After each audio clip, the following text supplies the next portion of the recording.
Halo teman-teman, selamat datang di video saya. Perkenalkan, nama saya Yovirani dengan NIM 02-2019-005. Saya salah satu mahasiswa D3 Kebidanan di Stikes Santai Elizabeth Medan.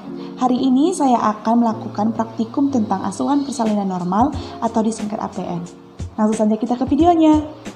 Nah, untuk melakukan asuhan persalinan normal sendiri, ada yang harus kita perhatikan. Yang pertama itu adalah persiapan alat, kemudian ada persiapan tempat, persiapan ibunya sendiri, dan yang terakhir itu adalah persiapan penolong. Nah, persiapan ibu harus kita perhatikan apakah ibu itu benar-benar sudah memasuki kala kedua. Ada tanda-tanda yang dapat kita perhatikan apakah ibu tersebut sudah memasuki kala kedua ataupun belum. Yang pertama itu ada dorongan ingin meneran. Yang kedua itu ada teknus, tekanan pada anus. Yang ketiga itu ada perjol, perineum menonjol. Dan yang terakhir itu ada vulva dan sphincter ani mulai membuka. Jadi itu beberapa tanda-tanda jika ibu tersebut sudah memasuki kala kedua. Ketika sudah kita perhatikan bahwa memang ibu tersebut sudah memasuki kala kedua, barulah kita mempersiapkan persiapan pada diri kita, mulai memakai APD dan mempersiapkan kelahiran bayinya nanti. Sebelum saya melakukan praktikum ataupun tindakannya, saya minta maaf terlebih dahulu buat teman-teman yang menonton video saya karena alat-alat yang saya gunakan kurang memadai. Baiklah, langsung saja kita ke videonya. Kemudian kita akan mempersiapkan alat-alat. Alat-alat di sini kita siapkan 3 troli. Di sini saya tidak punya troli ya teman-teman. Di sini saya akan menunjukkan yang pertama itu di sub 1 ada partus set. Dalam partus set sendiri ada beberapa alat-alat yang kita gunakan. Yang pertama ada kain steril, kemudian ada gunting umbilikal, kemudian ada umbilical cord, kemudian ada arteri klem 2 buah, kemudian di dalam juga ada setengah koher jika nanti diperlukan untuk melakukan amniotomi, kemudian ada handscoon dan kasa. Kemudian untuk selanjutnya ada air DTT, kemudian ada kapas cebok yang kering, kita tutup terlebih dahulu ya teman-teman. Kemudian ada obat-obatan, ada spuit 3 cc, kemudian ada lidocaine dan ada lidocaine, kemudian ada oksitosin. Kemudian selanjutnya ada bengkok, kemudian ada Doppler. Selanjutnya untuk sub 2 di sini ada tensimeter, ada stetoskop, kemudian ada termometer untuk melakukan TTV. Kemudian di sini ada infuset, kemudian ada cairan infus. Kemudian di sini ada juga acting set. Di situ ada juga kateter. Kemudian ini piring plasenta yang sudah saya lapisi dengan plastik. Baiklah, langsung saja kita lanjut ke sub 3. Di sub 3 ada masker, kemudian ada pakaian bayi dan pakaian ibu, kemudian ada face shield, ada penutup kepala dan apron. Kemudian saya mempersiapkan meja resusitasi. Kemudian di sini saya mempersiapkan alat mengukur tinggi badan bayi. Dan yang kedua itu adalah alat timbangan bayi. Kemudian kita menggelar kain di atas perut ibu yang bertujuan nanti saat bayinya lahir kita letakkan di atas kain ini. Usahakan kainnya harus bersih, hangat, dan nyaman. Kemudian kita lanjut untuk pemakaian APD. Di sini kita mulai dari apron. Videonya saya percepat saja teman-teman. Kemudian kita pakai penutup kepala. Kemudian kita pakai masker.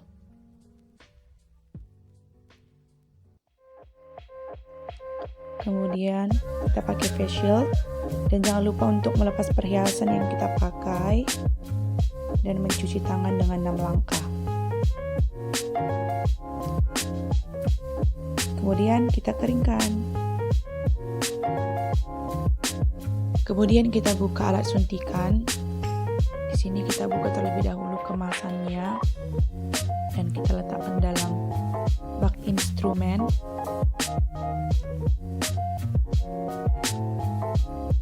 Kemudian kita ambil kasa dan buka ampul oksitosinnya. Setelah kita buka, kita letakkan terlebih dahulu dan kita pakai terlebih dahulu sarung tangan one hand.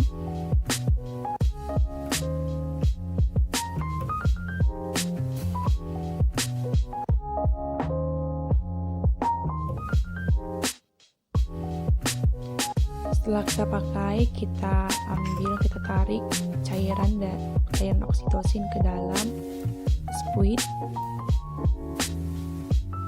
sebanyak 10 unit.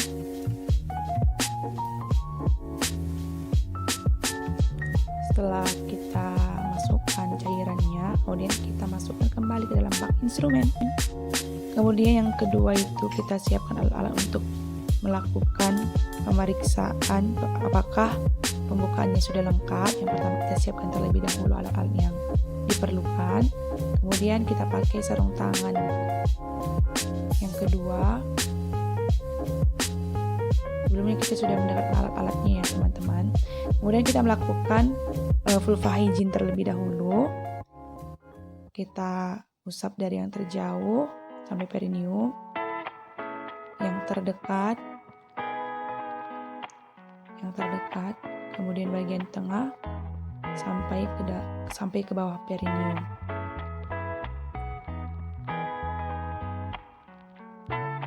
Jika sarung tangan tidak terkontaminasi, langsung saja kita lakukan tindakan VT. Kita periksa apakah pembukaan sudah lengkap. Jika pembukaan sudah lengkap tapi tidak ada ketuban masih utuh, kita lakukan amniotomi. Nah, ketika kita melakukan amniotomi, ketika air tubannya sudah pecah, kita kaji air ketuban tersebut dari warna maupun bau. Kemudian sebelum kita menyelesaikan tindakan amniotomi kita pastikan apakah ada bagian janin yang ikut keluar. Setelah kita melakukan VT dan melakukan amniotomi, kita sisihkan terlebih dahulu alat-alat yang kita gunakan. Kemudian kita lepas sarung tangan kita dan kita rendam dalam larutan klorin dan kita mencuci tangan kita dengan 6 langkah. Kemudian kita lanjutkan memeriksa denyut jantung janin. Denyut jantung janin yang normal itu sekitar 120 sampai 160 kali per menit. Kita beritahukan kepada ibu bahwa pembukaan ibu sudah lengkap. Kemudian kita siapkan underpad. Kita taruh di bawah bokong ibu. Dan kita tunggu hingga timbul kontraksi atau rasa ingin meneran. Lalu kita lanjutkan dengan pemantauan kondisi janin. Kemudian kita siapkan partuset tadi, kita siapkan alat-alat kita untuk melakukan persalinan normal. Kemudian kita pakai sarung tangan handscoon dengan steril.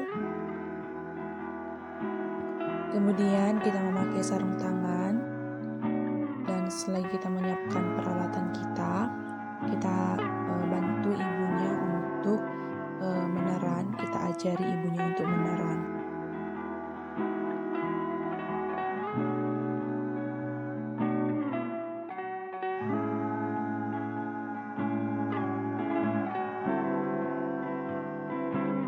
Setelah kita melihat bahwa kepala bayi sudah nampak 5-6 cm membuka vulva, kita lindungi perineum dengan setangan dilapisi dengan kain bersih dan kering.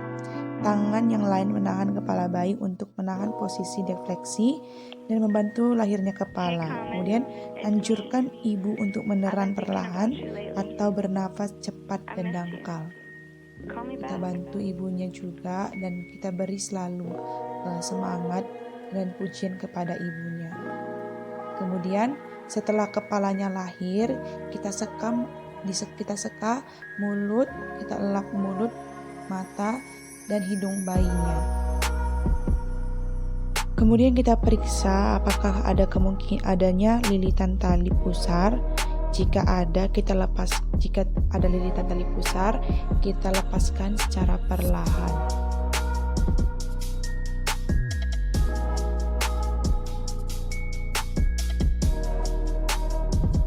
Setelah kepala lahir, kita tunggu putaran paksi luar yang berlangsung secara spontan. Setelah kepala bayi sudah melakukan putar paksi luar, kita letakkan tangan kita di bagian parietal bayi, kemudian anjurkan ibu untuk menelan saat kontraksi. Dengan lembut, gerakan kepala ke arah bawah dan distal hingga bahu depan muncul di bawah arkus pubis, dan kemudian dengan lembut menarik ke arah atas dan distal untuk melahirkan bahu belakang. I'm a little tipsy. I think about you all the time. Call me back.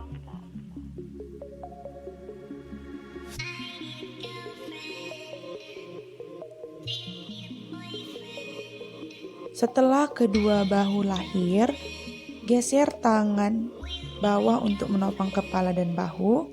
Gunakan tangan atas untuk menelusuri dan memegang lengan dan siku sebelah atas. Setelah tubuh dan lengan lahir, penelusuran tangan atas berlanjut ke punggung, bokong, tungkai, dan kaki.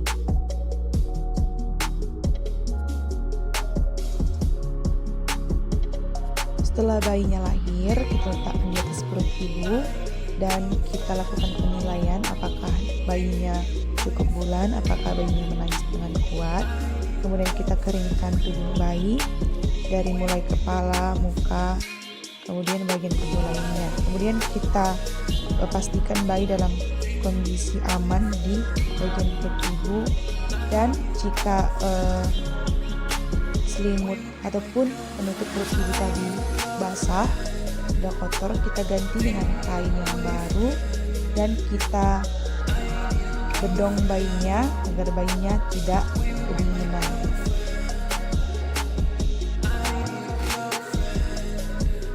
Kemudian kita periksa kembali uterus untuk memastikan apakah hanya satu bayi yang lahir atau ada kehamilan ganda.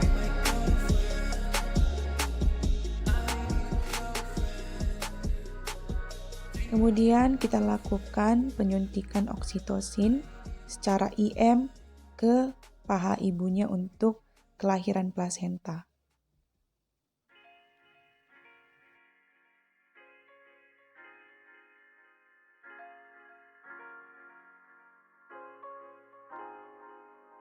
Setelah 2 menit bayi sudah lahir, kemudian kita lakukan pemotongan tali pusar, di mana cara pemotongannya itu kita urut terlebih dahulu sekitar 2 cm ke arah tubuh bayi, kemudian kita klem menggunakan klem arteri, kemudian kita sisakan di tengah sekitar 2 cm dan kita urut ke arah ibunya dan kita klem dengan klem arteri. Kemudian bagian tengah kita gunting menggunakan gunting episiotomi.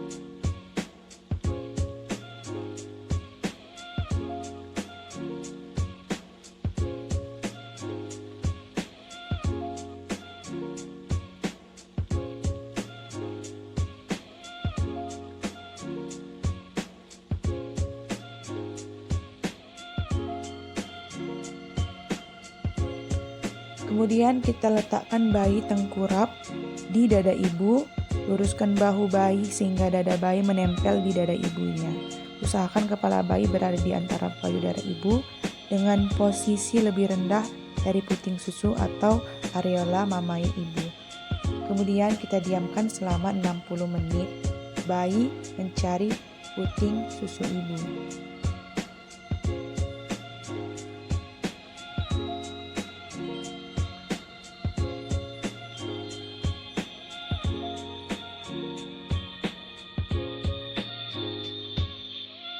Kemudian kita lanjutkan untuk kelahiran plasenta. Pindahkan klem pada tali pusar sekitar 5-10 cm dari vulva.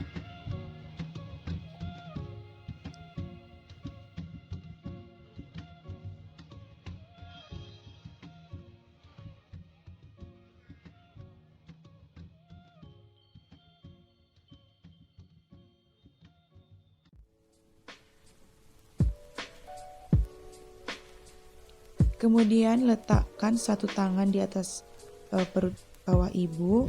Kemudian untuk mendeteksi kontraksi, tangan yang lain memegang klem untuk menegangkan tali pusar.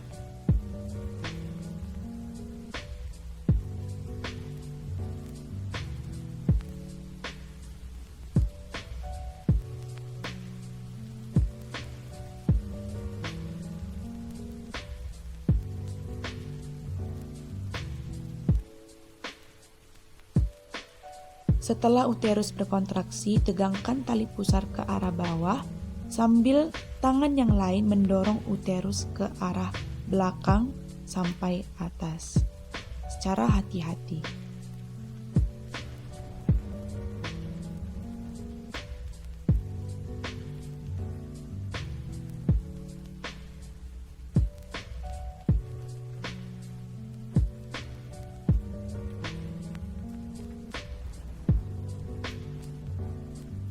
Kemudian lakukan hal yang sama sampai plasenta muncul di introitus vagina.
Saat plasenta muncul di introitus vagina, lahirkan plasenta dengan kedua tangan, pegang dan putar plasenta hingga selaput ketuban terpilin, kemudian lahirkan dan tempatkan plasenta pada wadah yang sudah disediakan.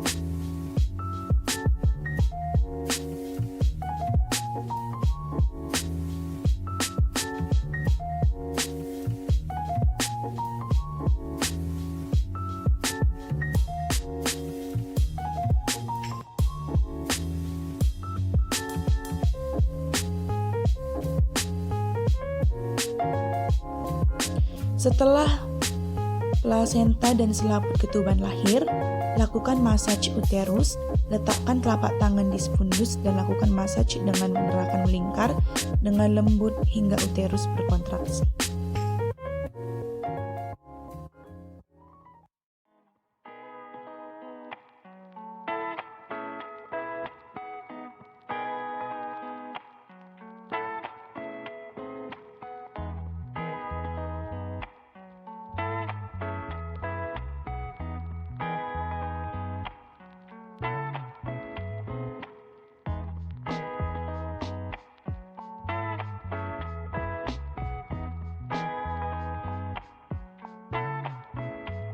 Kemudian periksa kedua sisi plasenta.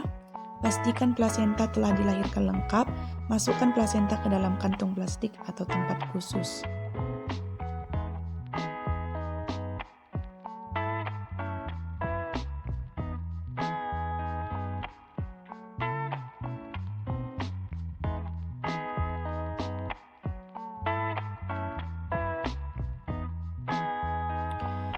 Kemudian evaluasi kemungkinan laserasi pada vagina dan perineum.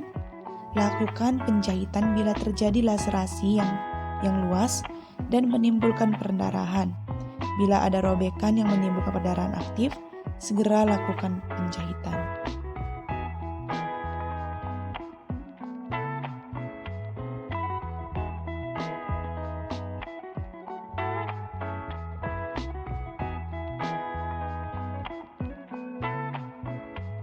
Kemudian tanpa melepaskan sarung tangan, kita celupkan ke dalam larutan klorin 0,5%. Tanyakan kepada ibunya apakah ibunya ingin berkemih. Kemudian ajarkan ibu atau keluarga cara melakukan massage uterus dan menilai kontraksi. Kemudian lanjutkan evaluasi dan estimasi jumlah kehilangan darah. Kemudian kita pantau tanda-tanda vital ibu, mulai dari mengukur suhu tubuh ibu, kemudian mengukur tekanan darah, menghitung nadi dan pernapasan ibu.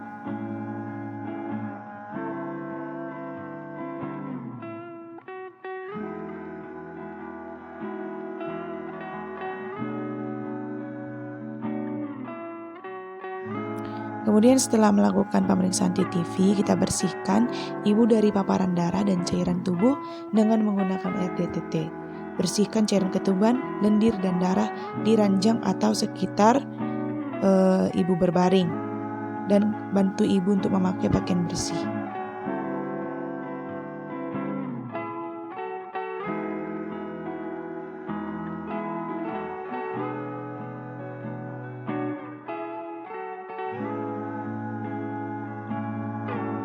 Kemudian kita bersihkan peralatan bekas pakai dalam larutan klorin 0,5% untuk dekontaminasi selama 10 menit dan cuci dan bilas peralatan setelah dekontaminasi. Kemudian kita lepas sarung tangan dan kita rendam dalam larutan klorin 0,5% dan cuci tangan dengan 6 langkah. Kemudian kita periksa tubuh bayi dari head to toe. Kemudian kita beri nantinya salep mata, vitamin K maupun hepatitis B. Kemudian kita ukur panjang tubuh bayi dan kita ukur timbangan bayi. Kemudian kita lepaskan seluruh APD kita. Dan jangan lupa untuk cuci tangan dan keringkan. Terima kasih teman-teman telah menonton video saya. Semoga bermanfaat.